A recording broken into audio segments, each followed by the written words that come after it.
और ड्रामा की आगे की स्टोरी में ट्विस्ट तो आएगा तब जब सितारा एक बार फिर से सारे घर वालों के दिल में जगह बनाने में कामयाब हो जाएगी, क्योंकि वो ये बात तो सलार को समझा चुकी है कि उसे अपने बाबा का साथ देना चाहिए, बिजनेस में जाकर अपने बाबा की मदद करनी चाहिए। क्योंकि अगर आज सलार बिजनेस में होता, अपने बाप का साथ दे रहा होता, तो साहिबा मिर्जा उसे सबके सामने इस कदर जलील ना करके जाती। और फिर अपनी मोहब्बत के आगे तो सलार इतना बेबस है कि सब कुछ कर सकता है, इसलिए वो सितारा की बात मानता है और अपने बाप को जाकर जब ये खुशखबरी सुनाता है तो वो इसके साथ इसका बिजनेस ऑफिस ज्वाइन कर रहा है। तो ताहिर साहब की खुशी का कोई ठिकाना नहीं रहता कि इनका बेटा अचानक से इतना ज्यादा बदल गया है।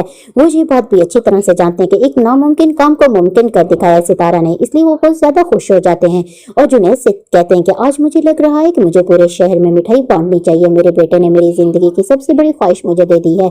तब जुनैद इनसे कहता है कि डैड, ये सब कुछ इस सितारा की वजह से हुआ है, इसी ने सलार को बदल कर रख दिया है। दरअसल वही चाहती थी कि सलार आपका बिजनेस ज्वाइन करे और इसी ने सलार को ये सब कुछ समझाया है। तब ताहिर सब बहुत ज्यादा मुस्कुराते हैं और इसकी तरफ देखकर कहते हैं कि मुझे यकीन है कि सितारा आगे चलकर तुम्हारी बहुत ज्यादा अच्छी दोस्त साबित हो सकती है, और बीवी जब दोस्त बन जाती है तो बहुत ज्यादा फायदेमंद साबित होती है। मेरी हमेशा ये ख्वाहिश रही है कि तुम्हारी माँ मेरा बिजनेस में साथ दे, लेकिन तुम्हारी माँ ने मेरा साथ नहीं दिया।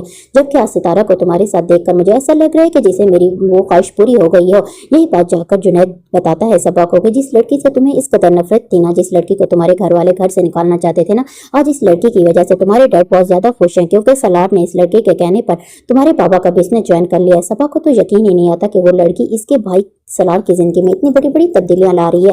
सलार ने अपने सारे शौक तर्क कर दिए और वही शौक अपना लिए जो सितारा के शौक थे, और वही ख्वाहिशों को पूरा करने की कोशिश कर रहा है जो उसे सितारा कहती है। और ये इससे ये साफ तौर पर जाहिर है कि सलार सितारा से बहुत मोहब्बत करता है, इसकी खातिर कुछ भी कर सकता है। तब जुनैद सबा से कहता है कि अब तो तुम्हें यकीन आ गया है कि सलार ने इस लड़की का इंतखाब करके कुछ भी गलत नहीं किया। वो लड़की तुम्हारे खानदान को रोशन मुस्तकबिल दे सकती है, और ऐसी ही लड़कियां होती है जो अपने ससुराल का नाम रोशन करती हैं, जैसे कि सितारा। सब अभी बहुत ज्यादा खुश हो जाते हैं कि इस लड़की को एक मोहब्बत करने वाली अक्लमंद और सुलझी हुई लड़की मिली है जो इसके खानदान की खातिर कुछ भी कर सकती है। यहाँ तक कि नानी की थोड़ी सी इंसल्ट करने पर वो साहिबा मिर्जा जैसी लड़की पर हाथ भी उठा सकती है। सब बहुत ज्यादा खुश हो जाते हैं। उसे अब यकीन हो जाता है कि इसका भाई सुधर चुका है, और वक्त के साथ साथ सब साहिबा की सब घर वालों की परेशानियां भी खत्म हो जाती हैं। तब तक के लिए दोस्तों अल्लाह हाफिज। हमारे चैनल को सब्सक्राइब करना मत भूलिएगा और अपना ख्याल रखिए। अल्लाह हाफिज।